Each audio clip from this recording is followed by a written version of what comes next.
Today we're going to be talking about linear systems and three variables.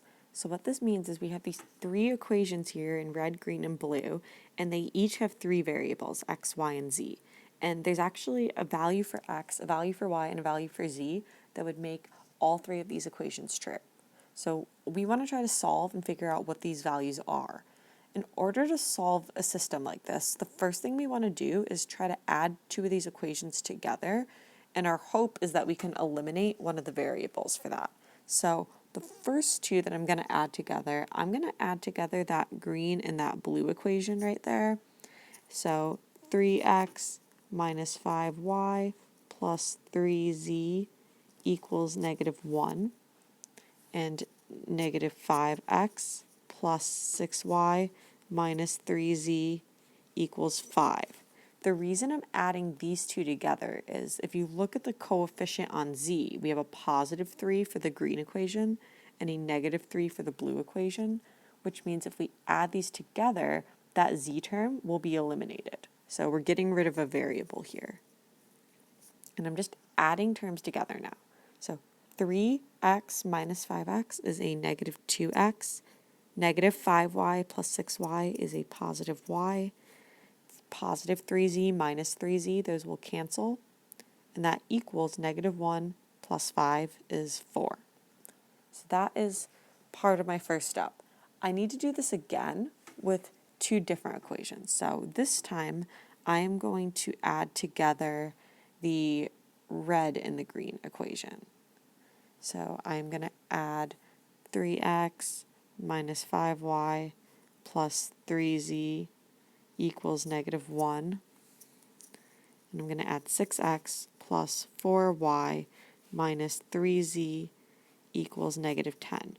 The reason I chose these two is, again, if you look at the coefficient on the z's, I have a negative 3 for the red and a positive 3 for the green, so those z's will end up canceling.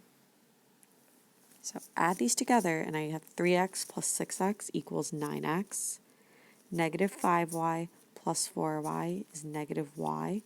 3z minus 3z cancels, and that equals negative 1 minus 10 is negative 11. So if we look here in the purple and the black, I have two new equations, and these each only have x's and y's. So I now have equations in two variables instead of three.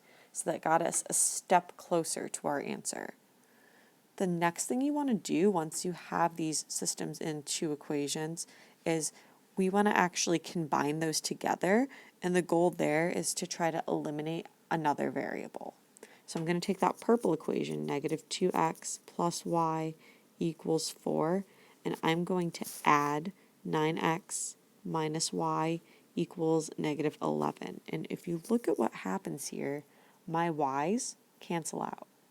So negative 2x plus 9x, that equals 7x. And this equals 4 minus 11 is negative 7.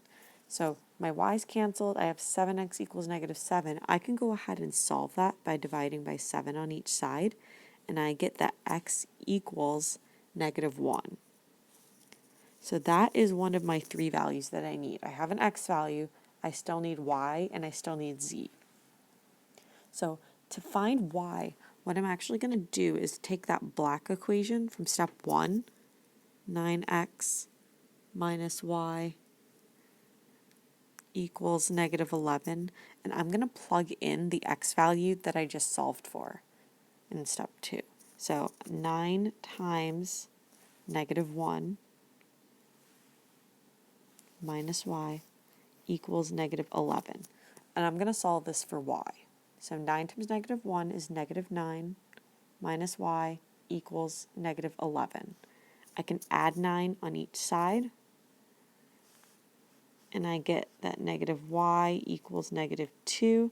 And if I divide by a negative 1 on each side, I get y equals a positive 2. So that is my second value. So I'm very close to getting my answer now. The last thing I need is to find z. So to find z, step number 4, we need to plug both of those values, the x value I found and the y value, into any of the original equations. So if we look up, I have three original equations. I'm just going to pick the first one, but you could pick any of those three and this would work. So I'm going to write it down first. 6x plus 4y minus 3z equals negative 10. And I'm going to take that equation and I am going to plug in the x and the y values that I just solved for. So I have 6 times negative 1, because we said that x is negative 1, plus 4 times 2, because we found that y is 2, minus 3z equals negative 10. And we're not plugging anything in for z here because that's the value that we're trying to solve for. So I'm going to go ahead and start simplifying. I'll have negative 6 plus 8 minus 3z equals negative 10.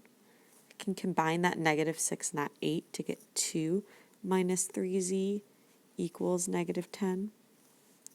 Subtract 2 from each side, and I get negative 3z equals negative 12. And then the last thing I need to do is divide by negative 3 on each side, and I get that z equals positive 4. So that is my last value that I need to solve for. So for problems like this, your final answer is actually made up of all three of these values. So x equals negative 1, y equals 2, and z equals 4. When you put all three of those together, that is your final answer. If you want to double check to make sure that you got the answer correct, what you can do is you can take that x, y, and z value and you can plug them in to your original equations. And if it gives you a true statement, then you know you did it correctly. So I'm just going to show an example of how we would go ahead and check something like this. We'll check it. We'll use the second equation to check that. So if I had 3x minus 5y plus 3z equals negative 1, that's just that second equation from my original problem. I'm going to plug in that negative 1, 2, and 4 for x, y, and z.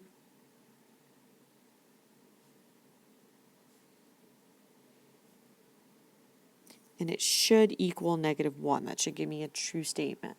So I have negative 3 minus 10 plus 12 equals negative 1. Negative 3 minus 10 is negative 13. And if I add 12, then I get negative 1 equals negative 1. That is a true statement.